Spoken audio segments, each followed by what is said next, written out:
The show's about to start. I'm excited. Hey, everybody. Hey guys. What a show. But There's yeah. like a wild bird right behind your head. Oh yeah, the hawk. Oh.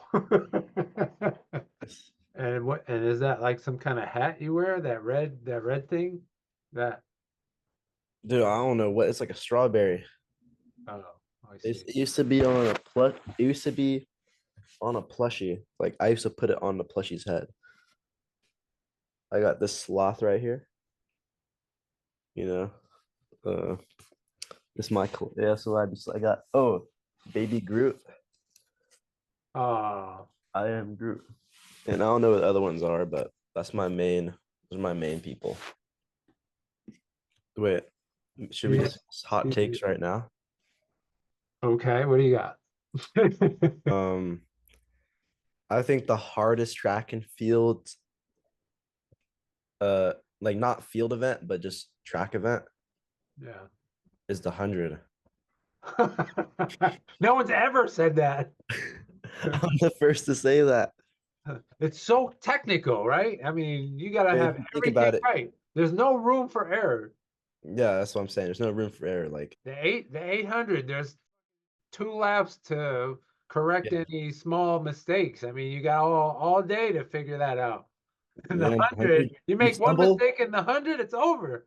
Yeah, if you stumble, you're gonna go from like 10-9 to like 11-3. You know what I'm saying? Right. You go from being good to being mediocre. Like, I'm and not supposed to agree with you. I was supposed to like art.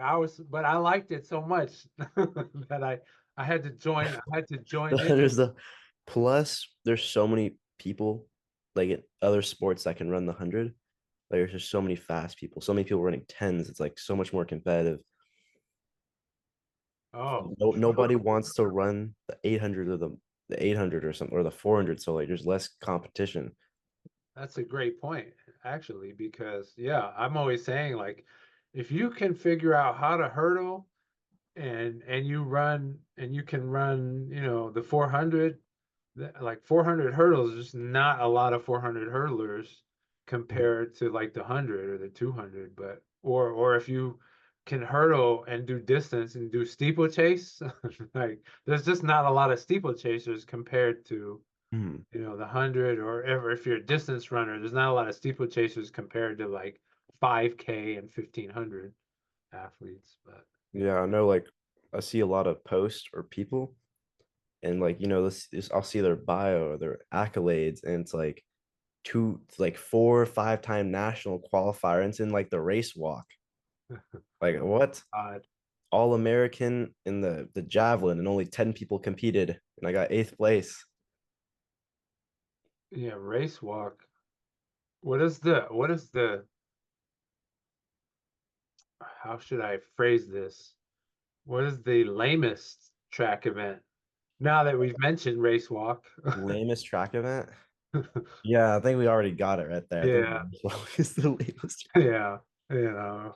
If we exclude that though, and just say regular track events, 100 meters, Ooh. 1500, which one do you think is the lamest? I mean, 5K is brutal to watch.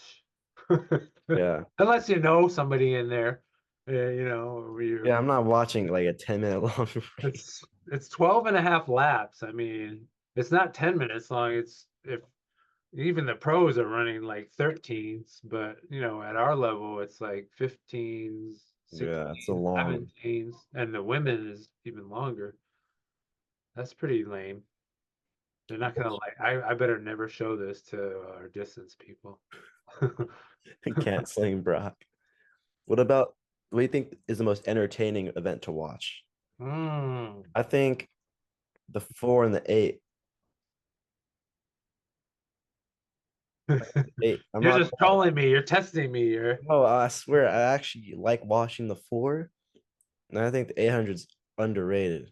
I feel like that event is pretty exciting to watch. Yeah, it's always better when you know somebody in there, that's for sure.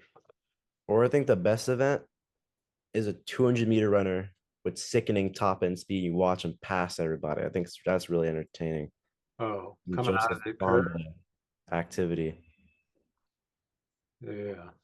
Yeah, what's your favorite thing to watch? I love watching the 4x1 because I think it takes like such kind of coordination between the different, it's one of the few events where it's a real true test of a team because you Mhm. really have to have that fine-tuned coordination between your exchange legs. So that's really fun. It's really fun to watch. If you had an all-time starting lineup, who would be on it for that 4x1? The world's best 4x1, Usain Bolt. Uh, Of course. then what? Who Man, who would you be? Who would be your like your first, third, second, and anchor? you got to put maybe a Safa Powell, even though he never really got those individual accolades. He still probably is he like the all-time sub 10 100-meter guy? Oh yeah, he ran like sub 10, like I think 90 or 80 times. I mean, he'd be super consistent to put on a 4x1 probably. Yeah. I don't know what Americans, so many potential Americans on there. Oh, Mhm. how far back are we going? Are we, You can go back to like 1900, put what Jesse about Owens on there. Jesse Owens, Carl Lewis? Did we put him on there? Ooh. He'll What run a about Merritt? What's your all-time Merritt 4x1? time Merritt 4x1. Kamarley Brown. Gotta start right there. Is he anchor or second leg? Oh man. I think in this situation he could be the anchor because all the legs are going to be really good. So it'd be fun to have him at anchor. Oh yeah, walk everybody down. Yeah, that would be really fun. Maybe Mike Pirtle. He was 2009, came second in state, ran 10:36. Oh, then you got the older guys like Warren Edmondson. He didn't even Oh, run the 100 meters. He ran the 100-yard dash in like 9:3. oh, what the hell? He was like the world leader in 1969 and 1970 in Merritt one state. He was like big time back in the day, Yeah, have him on the team. 100-yard dash. You give him some max flies in the Mondo track. What he's gonna run? He might get in the nines. I want to interview him on here. That's what I was thinking about, trying to find these old guys and get them on. Yeah. And Jeff Lanes, who still comes up sometimes, he was 1990. He won the 100 meters at state in 1992, I think, and he ran 10. I want to say 10:10. He Didn't that guy go to like Oakland High School or something? Yeah, he I went was to gonna say Oakland. How do you I, s- know? I saw his name in the record book or something at like Oh, some high school. that's crazy. How would you even know a thing like that? Bro, I just remember everything. I don't know. Oh my God. He went to USC after here, and It's a uh, fast ass time. Wait, so is who's first leg? Is it Michael or Jeff? let's have Jeff be the first leg Mm, because he's yeah, he looks like a first leg. I don't know. type of guy. Fast start. Big kind of guy. Mike Purtle can be. Oh man, I don't know. Yeah, you're right. I could be too, but I don't know. Who else is there? I gotta pull out I got the records right here. I gotta pull out the record. Whatever. I don't know. It's been a great show. It's been a great show. Been a great show. Uh, No I more. don't know. What about you? What about you? The word on the street is you're going to come to Merritt next year. Uh, Okay, yeah. we're pretty fired up about that. I mean, pretty excited. What would be your like if you had to choose like the events that you want to do at the college level? What how are you going to prioritize them? Okay, Or so what ideally, what are going to be your favorite events to do? my favorite event right now is the triple jump Oh, because I know I have a really high ceiling. Like I have terrible technique, terrible form. If I had a drop leg and a step phase, I'll triple jump 46 like right now. Oh My yeah. first two phases barely make it to the end of the runway. And then my last phase gets me to like what, like 10 feet in the pit. So I'll definitely think like if I prioritize that a little bit, if I start touching 47, 48, which I could during the summer, maybe even during high school season, shit, I might PR by like 3 feet next meet. I feel confident. I feel like that could definitely be one of the events I prioritize. Long jump, technically, I am better at that. It is my favorite. That's definitely my second favorite event. Oh, See, I never have a good finish. I don't know. I just don't execute during races. So maybe I just need to do more races to execute better. But I'm not gonna lie, I do like the one or the two. Technically, I think my two is technically better. Like, cause you can go on, because it's like the same. Usually, most people will run the 100, and their 200 time will be like that, like doubled but slower. Mine is usually the same, and it used to be faster actually. And I like do more. I don't know. Long. I don't know why, but it used to be my 200 used to be better than my 100. Like the pace would be faster. Like my freshman year, I ran like a 12.4 and a 24.2, ah, which I don't know how I was doing that. But and also, I'm actually pretty good at the 400. I just don't like running it. I always I feel like a lot of times the training I was doing, like I would feel super good, super amped, but then it would burn me out by the meet, and I would struggle to run the four. But at meets like meet champions, or some of the other meets I ran the 4x4 at, I'm like consistently a 51 runner. Even last year when I was like not practicing for it, I was still running 51. And I was pretty slow too. I was like slow, like I was slow in the 100 and the 200 running a 51. So definitely some potential there. Like I think like if I think I think if I ran 11 flat, I'd be touching like 49 flat, maybe 48. yeah. Like I remember my freshman year, I remember I was running like yeah, I was running like 12.4 and like 53. Most people aren't doing that. Um Right, Most people running my time at 100 are going to run like 56, 57. right. uh i think I think I should definitely touch the 400 a couple times, but and if it's I'm not gonna lie, sometimes if I do better in one event, you just gotta prioritize it. It becomes your favorite when you do really good in something. You're like, yeah, You kind of just have to do it. Like if I go out there at a meet, right, for you, and let's say I run like 11.5, right, and I'm like, man, I hate this event. Next meet, you put me in the 400, and I run like a 47. I'm gonna feel good. I'm gonna feel good about that. I feel like if I unlock my speed, if I get down to the 22s, which I think I actually might be at a 22 high based off the video I sent you, the 4x2. Like I pretty much got to Cameron. I got to him, and it was like 22.8, 22.9. But I always run better with a baton in my hand, so I don't know if I'm actually going to do that in the open too. It might be a bit harder. have you looked out further and thought like dream school, dream track school, like for a Oh, transfer? Like, do you want yeah. to stay in California? Do you want to stay in Northern California? Do you want to get out of state? Do you want to go down SoCal?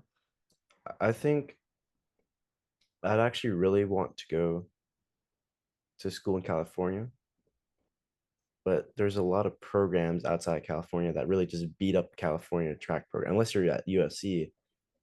And some people get really good at CSUN, um, like some people do. And I don't know how good. I don't know how consistent that is. But I know they have some really fast people there. But USC, Fullerton has fast people oh yeah, too. Fullerton has developed some good people. Like I would go to some. I would definitely want to go if I was gonna stay in They California. developed them though, or were they like that originally, or did they develop? Some of the people there That's my were guy. definitely fast in high school, but they weren't. They aren't progressing that fast. But they are. At least they're not stagnant. Yeah. You Yeah. know, like the guy there that I recognize was running like 10.6 in high school. He runs like 10.3 now. You know, took him like 3 years to do that.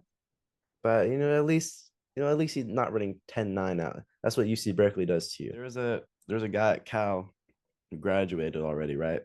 Yeah. This guy was running 10.5 in high school, 10.5. And he never broke 10.7 at Cal. Yeah. You That's know what I'm not saying? And a lot of other people just don't improve there. So we're definitely not going to Cal. I'd rather go to Brock University where I good. can run 9.5. Oh yeah. I think Uh, that's in Canada. Stanford worked for that one guy, Adudi Onzarike, Oh yeah. You got but I've never heard of anybody else from Stanford. So no, never. yeah, I think he was just lucky or something because he No. hasn't really ran fast as a pro. So maybe the Stanford program was just ideal for him. Yeah. He hasn't gotten faster.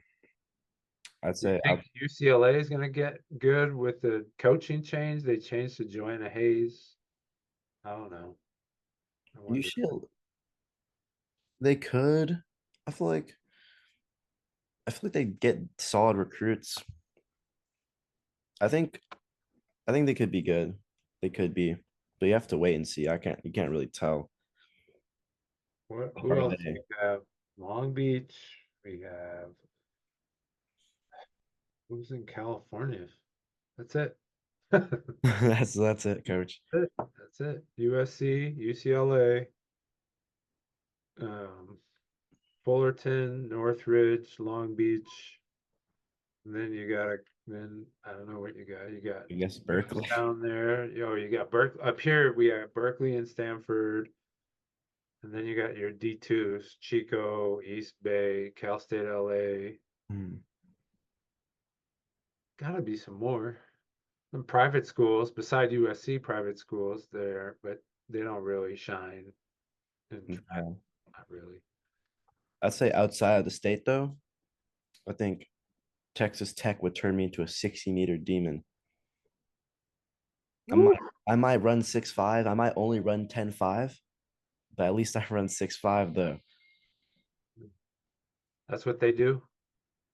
They Yeah, produce great most speeders. most of the people in college who run like 6.5, 6.6 don't ever run anything faster than 10.4. What do you think Coleman's issue is? Christian Coleman? Yeah, because he's solid in the 60, but everyone always swoops him at the end of the 100. It honestly seems like to me, like based off his form, maybe he's trying a little too hard at the start. Because in the 200, he's running like 19.8. He ran that at the trials. You think he'd run like 20 flat based off how he runs the 100?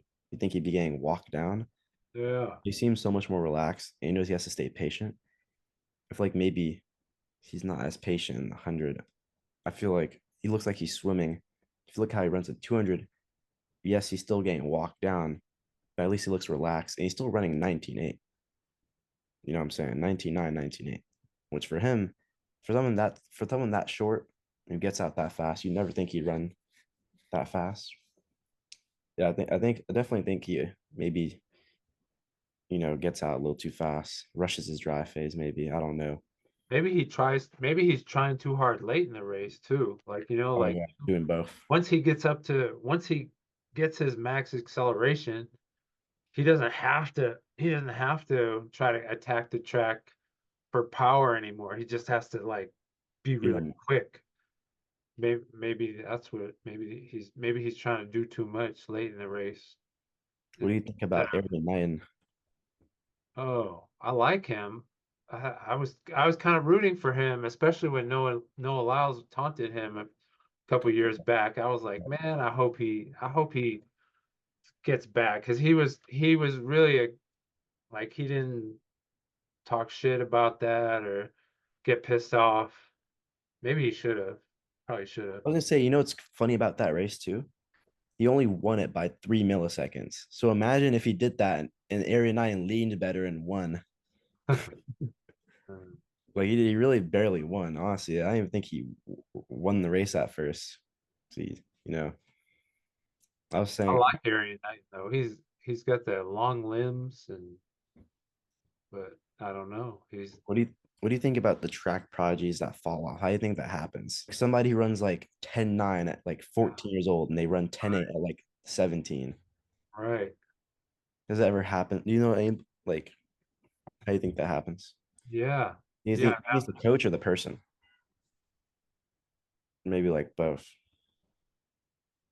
Yeah, maybe it does seem like there can be track burnout over time. Like it's a sport that is like mentally and physically so challenging, I think. Um, it's like such a mentally grueling sport. And I think if you're a prodigy early, there's like so much expectations. And I think it can really overwhelm a person, I think. The expectations, oh, you were so great, what happened? And or why did I run 10:6? I only ran 11:2. And I mean, sometimes it just takes like so much time to just chop away at the marks and Yeah. that it takes someone who's like super consistent and disciplined and just never gives up and it's like a baseball closer. They can just like shake off a bad performance and come right back. And I think um, maybe a person who's a prodigy early it becomes like too much, maybe.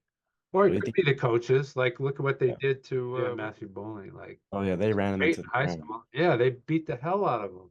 They had him run every single he ran Everything. every event. Yeah. I mean, One, two, that's four, crazy. 4x4, 4x1, long jump. Why not try to get points? Get them if you want your points. Like, I don't know, be targeted about it. Put him in his best In two my things. opinion, he should have just stuck with the long jump. Oh man, he just jumped out of jumped. What did he jump? He 26, jumped he jumped 27 too. 7? Like that's like 8 meters 25 or 30. Yeah. And they And never that wasn't even like his thing, right? He yeah, just they never put him in it. He did that like a couple times. He was he jumped in high school? no.